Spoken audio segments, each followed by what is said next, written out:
Radio Sucesos 101.7 FM presenta su noticiero Sucesos con Milton Pérez y Verónica Larrea. Un periodismo libre para una democracia plena.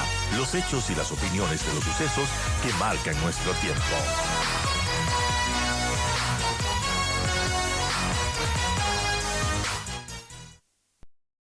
Continuamos con nuestras entrevistas y damos la bienvenida a nuestro invitado Arturo Torres, periodista de investigación, director de Código Vidrio. Y justamente en estos días, Código Vidrio sacó una investigación que se titula Al mando del capo Dritan Rexepi, los narcos albaneses tomaron el control del tráfico mundial de cocaína desde el Ecuador. Y claro, este capo albanés regresó al Ecuador, volvió al Ecuador, perdón, su centro de operaciones desde el 2011, en menos de una década creó todo un negocio criminal que iba desde las plantaciones colombianas hasta los puertos del Ecuador y las calles de Europa, rivalizando con los poderosos carteles mexicanos. Así revela esta investigación, que además ha sido publicada por el Washington Post en coautoría con justamente Arturo Torres. El ascenso de este albanés de gatillero en su país natal, Albania, a capo transatlántico, es parte fundamental de una explosión global de la industria de la cocaína. Hoy un negocio que es mucho más grande y geográficamente más diverso que en cualquier otro momento de la historia. Y el Ecuador, lamentablemente, es uno de los puntos de tránsito de cocaína más importantes del mundo. Y bueno, también hay otra investigación que sacó Arduino Tomás, y en donde habla de los puertos de nuestro país y, y donde la cocaína, pues menciona, en nuestro país encuentra su camino al mar, cortesía de nuestra privilegiada geografía, dice Arduino Tomás, y desde la frontera colombiana hasta nuestros pintorescos puertos, el polvo blanco transita con la familiaridad de una turista frecuente. Así pues, se hace un meticuloso mapeo también del Inside Crime en 2019 y se, se traza todas las rutas de la cocaína, ¿no? Y cómo también los puertos ecuatorianos están afectados. Gracias a Arturo Torres por acompañarnos en esta mañana. Le deseo un muy feliz año, Arturo, gracias. Y bueno, que vengan mejores cosas para nuestro país. Y respecto a esta investigación, que también se publicó, es una investigación del Washington Post con su coautoría, y donde se revelan cosas realmente espeluznantes de cómo, bueno, un capo eh, que era gatillero en su natal Albania, pues ahora se convierte en un capo que levanta todo un imperio en el negocio mundial de la cocaína, tejiendo alianzas con otros carteles y bandas, rivalizando con los poderes de los carteles mexicanos. Y bueno, lamentablemente nuestro país le favoreció para que llegue a su cometido. ¿Qué nos puede comentar de todo esto, de cómo se fueron tejiendo todas estas redes de narcotráfico, también tomándose los puertos de nuestro país y bueno, una ruta de la cocaína que también está marcada con sangre, ¿no? Gracias, Arturo, nuevamente. Y bueno, cuéntenos sobre esta investigación, y que también una parte es publicada por el portal que usted dirige, por Código Vidrio. Bienvenido. Gracias, Verónica, por la invitación. Un feliz año también para usted y para toda la audiencia. Que sea un año en el cual podamos ya sortear tantas dificultades que hemos vivido los últimos años y que este sea pues un año más de resiliencia y de aprendizaje para seguir hacia adelante.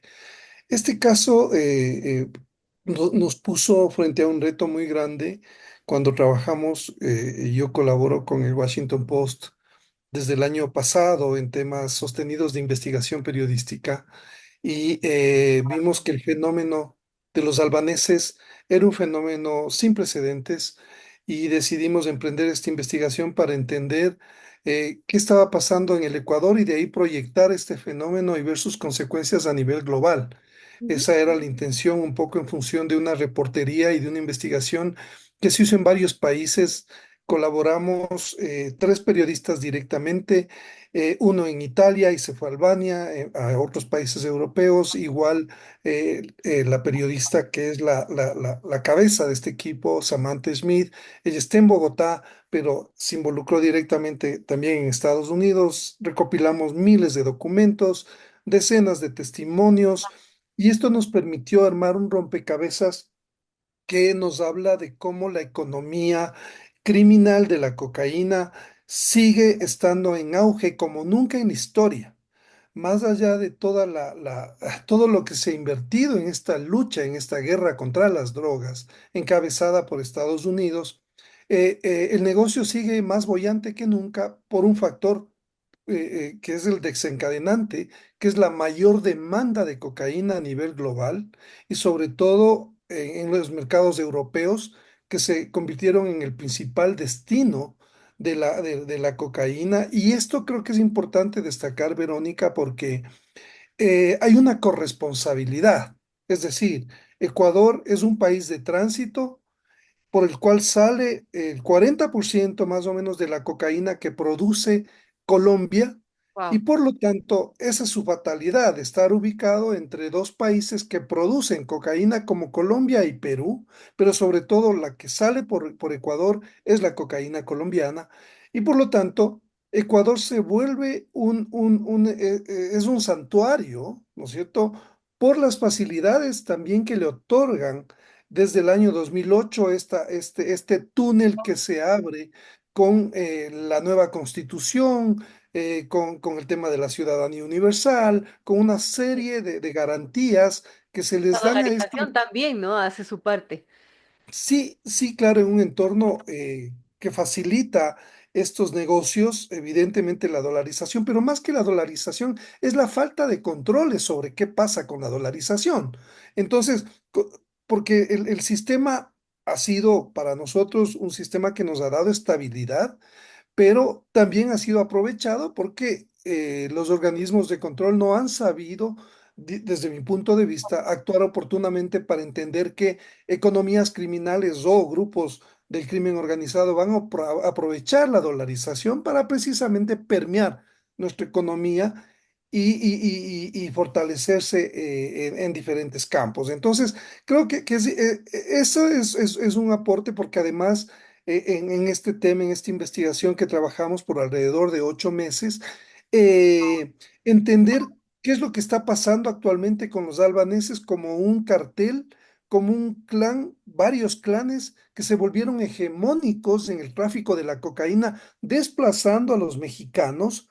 ¿No es cierto que Sinaloa era considerado hasta antes del 2020 el cartel que tenía más o menos copadas las principales líneas de abastecimiento de cocaína a nivel global? Pero luego del 2020 algo ocurre muy profundo, recordemos la pandemia y recordemos que después de eso Ecuador precisamente entra en un sinnúmero de crisis, la principal es la de la violencia generada por las bandas que trabajan y son empleadas por los carteles, no solamente mexicanos, sino estos actores que aprovechan de la última década para enraizarse en el país, copar instituciones, ¿no es cierto?, con operadores del sistema judicial, las instituciones de seguridad, en fin, o sea, ellos hacen una operación muy sistemática, los políticos también entran en este esquema. Entonces, hay que comprender esa dimensión para ver por qué se desató la violencia que se ha desatado y que hemos vivido estos últimos 4 años de una manera acelerada y vertiginosa. Arturo, ayúdanos a comprender justamente eso, ese crecimiento de este negocio de la cocaína, de cómo llegan los albaneses, cómo es que desde Albania ven al Ecuador como un sitio donde podrían desarrollar sus actividades criminales y sus negocios, ¿no? Y bueno, cómo se llegan, por ejemplo, a infiltrar en los puertos, en el Poder Judicial, en el sistema penitenciario, en las fuerzas de seguridad de nuestro país. Sí, porque lo primero que ocurre, Verónica, es que el tema de la ciudadanía universal se riega como pólvora en el mundo. Sobre todo los que más utilizan y más aprovechan esta información son las redes criminales que encuentran en el Ecuador un túnel, una puerta abierta hacia otras actividades criminales en el continente. Y eso ocurre y se evidencia los 8 primeros meses de que se toma esta decisión desde la Constitución, cuando se aplica en el 2008 la figura de la ciudadanía universal, y ya empiezan a entrar estas redes criminales y hay denuncias de varios países del continente al gobierno de ese entonces de Rafael Correa, que le dicen, están entrando redes criminales por su país y nos están generando muchos problemas. Tanto es así que el mismo presidente Correa, 8 meses después, decide retirar esta garantía a 8 países, Así. impone visas por la denuncia internacional y sin embargo, lo de los albaneses pasa desapercibido porque ellos tienen una particularidad, ¿no es cierto? Son muy hábiles para pasar por italianos, por ejemplo. En Guayaquil se instalan porque ahí es el puerto de donde sale la cocaína hacia Europa y entonces se instalan y pasan como empresarios, que es precisamente la fachada que tiene Dritan Rexepi, que llega al Ecuador en el 2011. Él llega como un empresario, se hace pasar como italiano, ¿no es cierto? La comunidad Estos italiana, italianos. sí, o sea, para nosotros diferenciar entre un albanés y un italiano no es fácil, o sea, básicamente se considera que son los mismos y ellos tienen una facilidad, aprenden rápidamente el español, el italiano, aprenden varios idiomas y este era el caso de Dritan Rexepi. Además empieza a relacionar con la sociedad, digamos, guayaquileña de política, gente de poder económico, financiero, de seguridad, y ellos penetran a ese nivel y logran por eso establecer una cadena Wow. de, de, de, de, de cooperaciones que les permite armar estas organizaciones que ahora se vuelven como se concluye en el reportaje, las hegemónicas en el transporte de la cocaína, sobre todo hacia Europa y otros mercados actualmente. Bueno, qué impresionante, ¿no? ¿Qué pasa con los puertos, Arturo? Porque también se logran infiltrar en los puertos de nuestro país. Sí, los puertos han sido durante muchos años, no olvidemos que los puertos son concesionados por el municipio, ¿sí? A empresas privadas. Y esta modalidad en la cual el Estado no entra, porque el Estado entra a través de la policía a hacer los controles, pero quienes mandan en los puertos son las empresas privadas. Entonces, esta modalidad fue muy bien aprovechada por los albaneses, entienden su lógica y empiezan a comprar, a reclutar empleados de los puertos a diferentes niveles, ¿no es cierto? A ellos siempre les interesa tener contactos y los que no entran a cooperar son asesinados. Hay muchos asesinatos de funcionarios, de empleados de los puertos, de las empresas privadas. Y paralelamente, por eso es que ya desde el 2020 ya se empieza a evidenciar todo este fenómeno en Europa, porque en el 2020 Europa se vuelve el principal destino de la cocaína que sale por Ecuador y Estados Unidos pasa al segundo o el tercer lugar. Entonces, esta dinámica también empieza a generar una reacción de cooperación de las agencias internacionales que empiezan o comienzan a poner el foco en lo que está pasando en Ecuador, se despiertan las alertas y también empiezan a ver las confrontaciones con las bandas porque el Estado empieza y comienza a reaccionar y vemos lo que ha pasado este último año tras la declaración del conflicto interno, porque esta atomización de las bandas desata una violencia inusitada, se dispara el número de muertes a 15, a 45 muertes por cada 100.000 habitantes, y ese es un problema que nos enfrenta actualmente a las comunidades, a un tema que es muy complejo. Ahora, también algo espeluznante es que este señor, este Dritan Rexepi, lo hizo, levantó todo este imperio desde la cárcel de Cotopaxi, ¿no? ¿Cómo hace esto estando preso? Sí, esa es otra evidencia en la cual se nota que las cárceles ya eran controladas por las bandas desde esos años.